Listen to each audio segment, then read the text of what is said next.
Hello everyone, कैसे हैं आप सब। होपिंग दैट आप सब बहुत बहुत अच्छे हो के। जेईई मेन जनवरी नज़दीक आता जा रहा है और काफ़ी बच्चे ऐसे हैं जिनको ऑर्गेनिक केमिस्ट्री बड़ी परेशान कर रही है।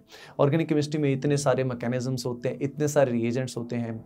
काफ़ी कॉमन सवाल ये आता है कि सर कौन कौन से मैकेनिज्म्स हमें याद करने चाहिए, कौन कौन से मैकेनिज्म्स हम छोड़ सकते हैं। तो देखिए, सीधा मैं पॉइंट पे आ जाता हूँ। तो भाई आज मैं आपको बताने वाला हूँ ऑर्गेनिक केमिस्ट्री के कौन कौन से ऐसे मैकेनिज्म्स हैं जो आप स्किप कर सकते हो। देखिए, ऑर्गेनिक केमिस्ट्री में अगर हम बात करें, रिएक्शन वाला पार्ट जो होता है, मेजॉरिटी क्वेश्चन वहीं से आते हैं। यानी टोटल जो हमारे 8 से 9 क्वेश्चन ऑर्गेनिक केमिस्ट्री से आने वाले हैं, उसमें से लगभग 5 क्वेश्चन हम एक्सपेक्ट कर सकते हैं कि रिएक्शन वाले पार्ट से आने वाले हैं। अब इस वेटेज में ध्यान रखिए, बाकी जो पोर्शन है 1 से 2 क्वेश्चन हमारा बनने वाला है IPC, nomenclature, isomerism and GOC से, और बाकी 1 या 2 क्वेश्चन हमारा आ सकता है biomolecules and practical organic chemistry purification, उससे आने वाला है। तो यहाँ पे जो 4 से 5 क्वेश्चन हमारे रिएक्शन वाले पार्ट से आने वाले हैं, इसमें in general mechanism based questions कम आते हैं, लेकिन आ सकते हैं। तो यहाँ ऑर्गेनिक केमिस्ट्री में अगर हम सारे मैकेनिज्म्स को ही रटने लग जाएं बहुत बुरी तरीके से, तो हम काफ़ी परेशान हो जाएंगे। तो पहली चीज़ तो ये हमेशा मैं कहता ही हूँ कि ऑर्गेनिक केमिस्ट्री याद करने की नहीं होती है, समझने की होती है। अगर आप समझ लोगे तो आपको मैकेनिज्म्स अपने आप याद हो ही जाते हैं। लेकिन अब बात यह है कि मैकेनिज्म्स कौन से ऐसे हैं जो हमें याद होने ही चाहिए, जिसके बेसिस पे क्वेश्चन आ सकता है। तो सबसे पहले मैं आपको बता देता हूँ, there are certain fundamental mechanisms जो हमें टिप्स पे होने चाहिए। जैसे कि क्लास 11 की अगर हम बात करें, तो क्लास 11 में हमारा जो चैप्टर रहता है हाइड्रोकार्बन। हाइड्रोकार्बन में हमारा फ्री रेडिकल जो सब्स्टिट्यूशन होता है, जिसको फोटो हेलोजिनेशन भी बोलते हैं, ये हमें टिप्स पे आना चाहिए। अब यहाँ पे फोटो हेलोजिनेशन के वेरियस स्टेप्स होते हैं, चेन इनिशिएशन, टर्मिनेशन, प्रोपेगेशन, ये हमें एक फंडामेंटल मैकेनिज्म आना चाहिए।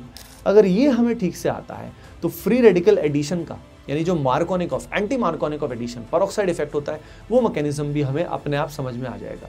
अब वो जो पर्टिकुलर मैकेनिज्म है जिसमें HBr के साथ ही ये प्रोसेस होता है, वो HBr के साथ ही क्यों होता है ये हमें क्लियर होना चाहिए। HCl HI में ऐसा क्यों नहीं होता, वहां पे मार्कोनिकॉफ एडिशन ही होता है, ये हमें क्लियर होना चाहिए। अब बात आती है हाइड्रोकार्बन में एल्केन के बाद जो एल्कीन एल्काइन के मैकेनिज्म्स हैं, उसमें प्राइमरीली मेजर रिएक्शन होती है इलेक्ट्रोफिलिक एडिशन, यानी जिसमें मार्कोनिकॉफ एडिशन कैसे फॉलो होता है ये हमें आना चाहिए। अब ये पता लगने के बाद सिन एडिशन और एंटी एडिशन के बेसिक्स भी हमें आने चाहिए।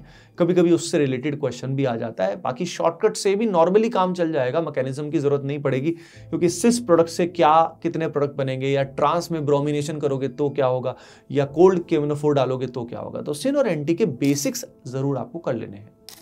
अब ये करने के साथ साथ ओजोनोलाइसिस का मैकेनिज्म इन जनरल इंपॉर्टेंट नहीं है, केमिनोफोर का मैकेनिज्म इतना इंपॉर्टेंट नहीं है, कुचेरोव रिएक्शन का इतना इंपॉर्टेंट नहीं है, ऑक्सीमर्कुरेशन डीमर्कुरेशन का उतना इंपॉर्टेंट नहीं है, हाइड्रोबोरेशन ऑक्सीडेशन का उतना इंपॉर्टेंट नहीं है।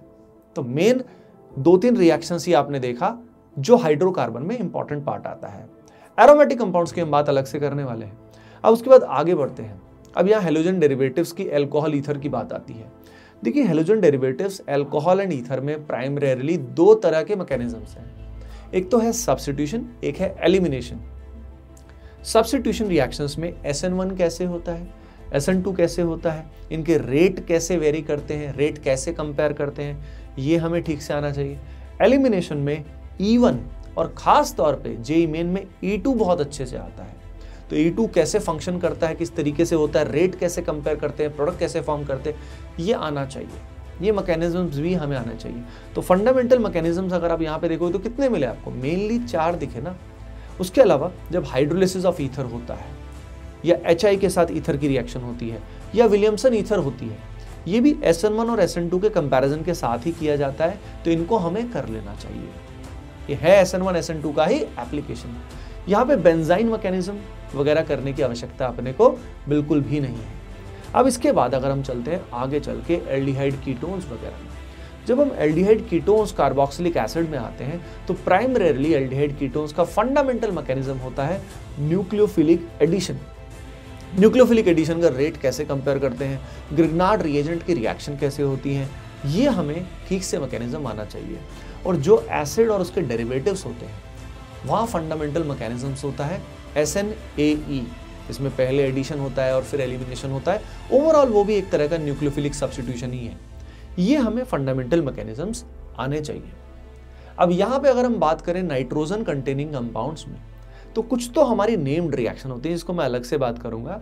लेकिन नाइट्रोजन कंटेनिंग कंपाउंड्स में अगर हम देखें तो एक तो एसिड डेरिवेटिव की कुछ रिएक्शन है, उसके अलावा अगर हम बात करें तो कुछ हमारी SN2 के एप्लीकेशन की रिएक्शन है, यानी मिक्स्ड कॉन्सेप्ट वाली रिएक्शन है। तो यहाँ पे नेम्ड रिएक्शन हमें कुछ अच्छे से मैकेनिज्म आना चाहिए, जैसे कि Hofmann bromide degradation, Reimer Tiemann reaction, aldol condensation, Cannizzaro reaction. इस तरह की जो इंपॉर्टेंट नेम्ड रिएक्शन, खासतौर पे जिनका मैकेनिज्म NCERT में मेंशन्ड है, हो सकता है मैंने कुछ रिएक्शंस अभी मेंशन नहीं की हो, उनको आप NCERT से देख लीजिएगा। तो नेम्ड रिएक्शन में वो पर्टिकुलर रिएक्शन जिनका मैकेनिज्म NCERT में मेंशन्ड है, उनको हमें और कर लेना चाहिए, तो हमारा काम बन जाएगा। एरोमेटिक रिएक्शंस की अगर हम बात करें तो एरोमेटिक में फ्रिडल-क्राफ्ट रिएक्शन यानी एल्काइलेशन एसाइलेशन कैसे होती है, उसका फंडामेंटल मैकेनिज्म, और न्यूक्लियोफिलिक एरोमेटिक सब्स्टिट्यूशन कैसे होता है, SNAR जिसको बोलते हैं, वो हमें ढंग से आना चाहिए। अगर आप इनको नोट कर पा रहे हैं, स्क्रीन पे आप देख भी पा रहे हैं, इसका समराइज्ड वर्जन स्क्रीन पे आपको दिख भी रहा होगा ओवरऑल लेवल पे, तो ये जो है इसको आप ऑब्जर्व करिए और NCERT को बेस बना के पढ़िए। NCERT के हिसाब से आपको कभी घबराहट नहीं होगी और ऑर्गेनिक केमिस्ट्री आपकी बेस्ट बन जाएगी। आप कमेंट सेक्शन में बिल्कुल बताइएगा, ऑर्गेनिक केमिस्ट्री में किसी भी तरह की परेशानी आप फेस कर रहे हैं, कोई भी गाइडेंस चाहिए तो कमेंट सेक्शन में मुझे आप जरूर बताइए। सभी को राधे राधे।